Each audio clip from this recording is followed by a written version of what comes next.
Hey guys, it's John with exciting developments in the JRB tree climbing system. This is season 2.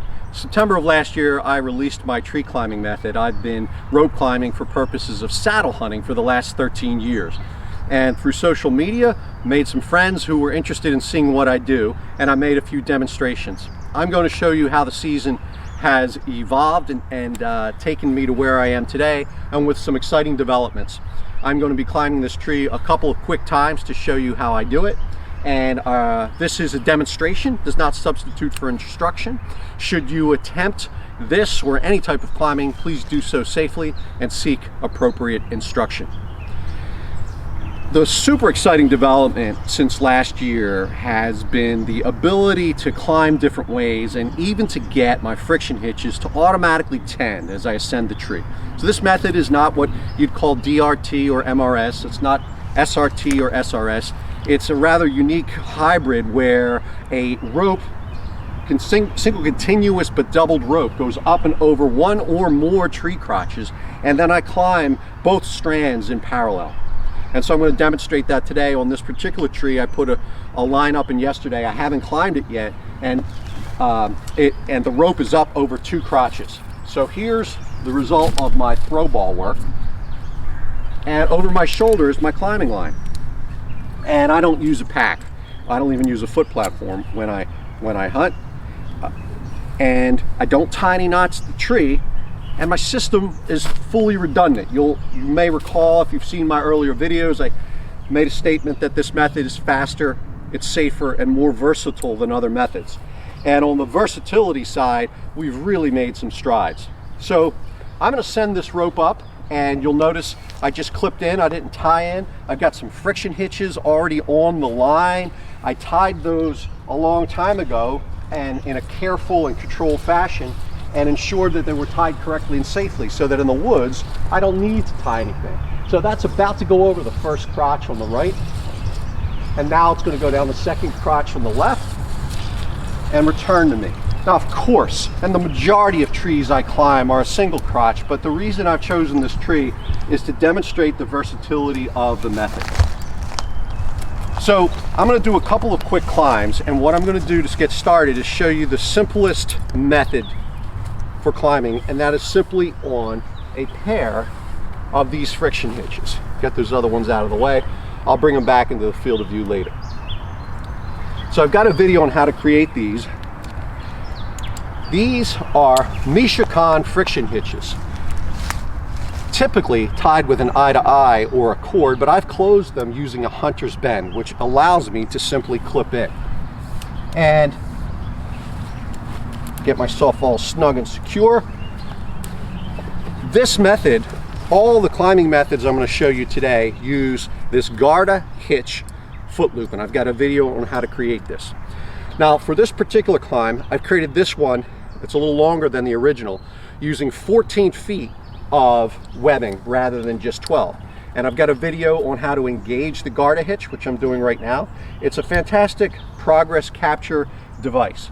And the nice thing about it is, besides its simplicity and elegance, is if you tie it wrong, it doesn't hold. It only holds one way, and so I don't really consider that tying, you're just engaging it. So what I'm going to do now is basically show you some developments in terms of the technique by which I ascend, because I've gotten better at this method in the last season, and I want to give you some of that information. So the first thing I do is step into the system, and this foot loop has got provision for 2 feet. I typically just use 1. And this here is what I call my best friend, or my redundancy. This is my second point of attachment to the line. Should any slippage or unforeseen event occur higher in the system, I'm always going to be tied into my Garda hitch. So here's the Ascent method. And what I've learned is this technique whereby if I grab the bases of those Mishikan loops, it gives my fingers a natural little shelf by which to assist my rise. So I'll be standing using 1 foot, and then I shove those up. I call that a double shove, very creative. And it's a technique that you might not master the first time you try something like this. For example, when I was doing it originally, I was pushing the lines up manually, and that does work. But this method allows me to really scale up the tree effectively and safely. And again, I've got redundancy. I'm tied in 2 places.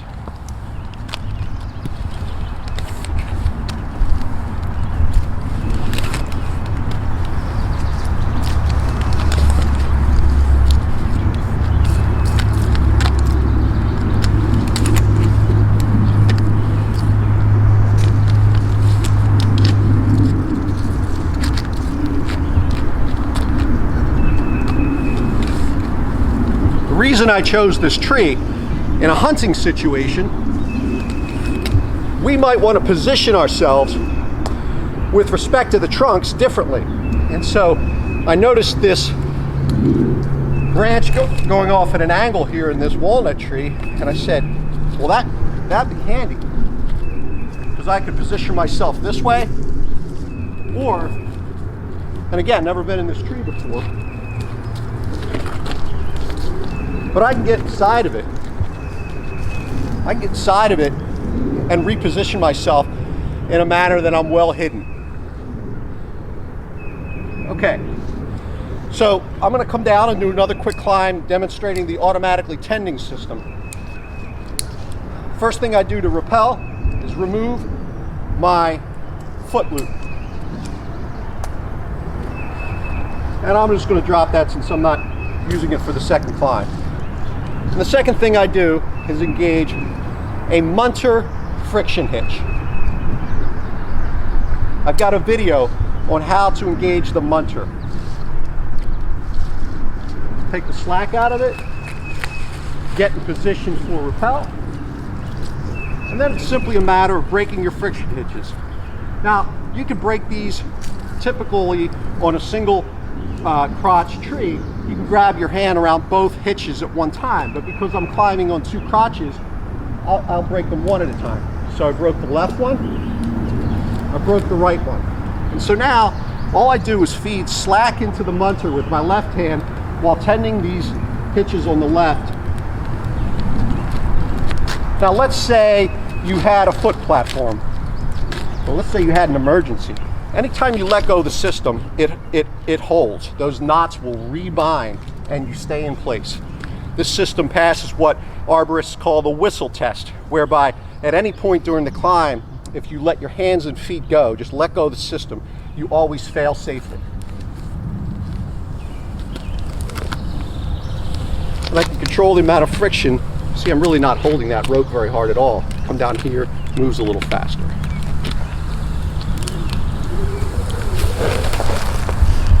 Okay, so I dropped intentionally my other foot loop because I won't be using it for the second climb. For the second climb, there's 2 options for foot loops. I have this solid bottom foot loop, which is kind of new. I may be using that this year because I don't use a platform. Now, this might look a little bit, it's just a 2x4. Technically, the foot loop is not a life-sustaining part of the system. It is really just my method of advancement, although this would be pretty darn strong should you test it. Herein lies the life-sustaining part of my system. So what I'm going to do now, getting out of sorts, is I'm going to bring up into the field of view the second set of friction hitches and the exciting development for how the system will automatically tend.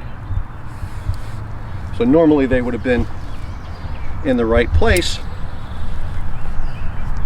Okay, so on my bridge loops, I've got a pair of beaners just sitting around, and they are going to clip into an identical set of friction hitches to the first pair that you saw. And here's the other side. And around my neck is the tending device, and it's simply a neck strap. And the neck strap, I'll sit into the system.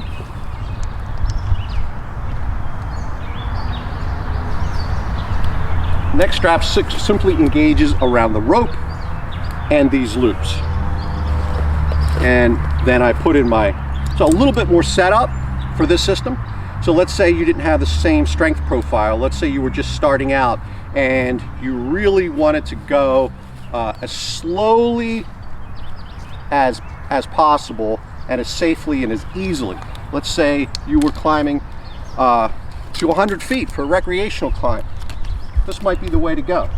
So I've got both feet in the system and I've got both hands. So this is about as easy as it gets, because all I have to do is stand up and overcome the small amount of friction necessary to move these.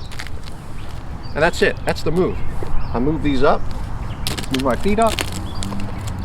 I mean, anybody can do this. I'm not paying a lot of attention to how much noise I make here because we're making a video, but obviously in a hunting situation, I'd be a little bit more careful about how I place my feet on the tree, clipping beaners, etc. I'm going to now do a few strokes with just one foot. Again, I've never had real reason to use 2 feet, but you know, maybe I'm a little stronger than somebody else. I've had some folks tell me, well, I've got a bad shoulder, I really can't pull myself. I'm really not pulling myself. My finger, if I just put my fingers on the line here, that's enough to move, right? I'm just using them as position. In fact, I could do this with just 1 foot and 1 hand. Get another look at that. 1 foot and 1 hand. Okay, so you get the idea. Auto tending system. It's just as fast. And an interesting development here has been, even though I still prefer the Munter friction hitch for rappel, if you prefer not to use it or don't feel comfortable, or for any reason you needed to come down more quickly and it's no concern to you about the fact that, you know, friction on these lines will decrease their life expectancy, you can descend by simply using the friction hitches. So I'll make a real poor friction device with my foot here for a little friction, and I'm going to break these with my left and right hand. And so now I'm descending and I didn't even need to use the Munter. So why am I coming down so slowly? Sure, I could come quicker, but it's the slower you descend, the less wear and tear you put on your friction hitches, the less heat, and the longer they'll last. So I urge you all to leave bombing on your descent to the experts and the arborists with the appropriate gear to do so. So that's the system. And you know, disengaging from it is a simple matter of removing my 3 points of attachment and bringing this down over the tree, and I won't bore you with the details. So I actually want to make sure I sneak in a thank you to some of the friends I have in my Facebook group, JRB Tree Climbing and Saddle Hunting, and through YouTube of the same name, in that some of your questions have prompted innovation in the system, some of the suggestions I got from you, and I want to thank you for that.